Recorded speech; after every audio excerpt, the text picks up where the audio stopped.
end up bad for conservatives.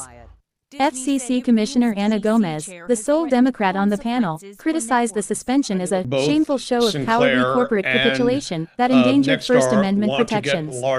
In his return monologue, Kimmel, visibly emotional, clarified that he never intended to make light of Kirk's death, emphasizing, "I don't think there's anything funny about it." He acknowledged that his comments may have seemed ill-timed or unclear to some, expressing empathy for those offended. "If the situation was reversed, there's a good chance I'd have felt the same way."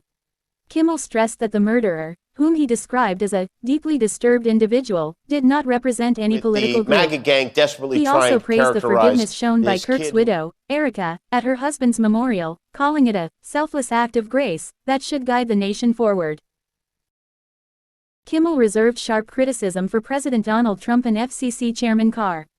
Trump, who had celebrated the suspension as great news for America, called ABC a true bunch of losers for reinstating the show and threatened legal action, alleging Kimmel's remarks constituted an illegal campaign contribution to the Democratic National Committee. Kimmel fired back, accusing Trump of celebrating Americans losing their livelihoods because he can't take a joke.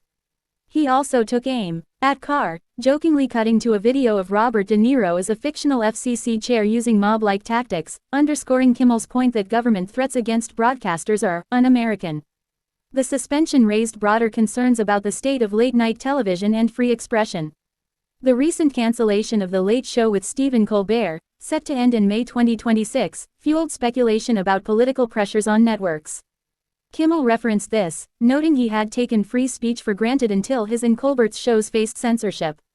Despite Disney's decision to reinstate Jimmy Kimmel Live, after thoughtful conversations with the host, Sinclair and Nexstar affiliates continued to preempt the show, limiting its reach in some markets. Kimmel expressed gratitude for the support from fans, peers, and even ideological opponents like Ben Shapiro and Candace Owens, who defended his right to speak despite disagreeing with him. "It takes courage for them to speak out against this administration," he said, emphasizing the importance of a united stand against government censorship. "I think we're going to test ABC out on this." He concluded by reaffirming his commitment to free speech, stating, "What is important is that we get to live in a country that allows us to have a show like this." The episode, marked by a standing ovation from the audience, underscored Kimmel's resilience and the ongoing battle over free expression in media. As debates over censorship intensify, Kimmel's return signals a pushback against efforts to silence dissenting voices, though challenges remain with affiliates and regulatory pressures. His emotional plea for unity and free speech resonates as a call to protect democratic principles in an increasingly polarized landscape.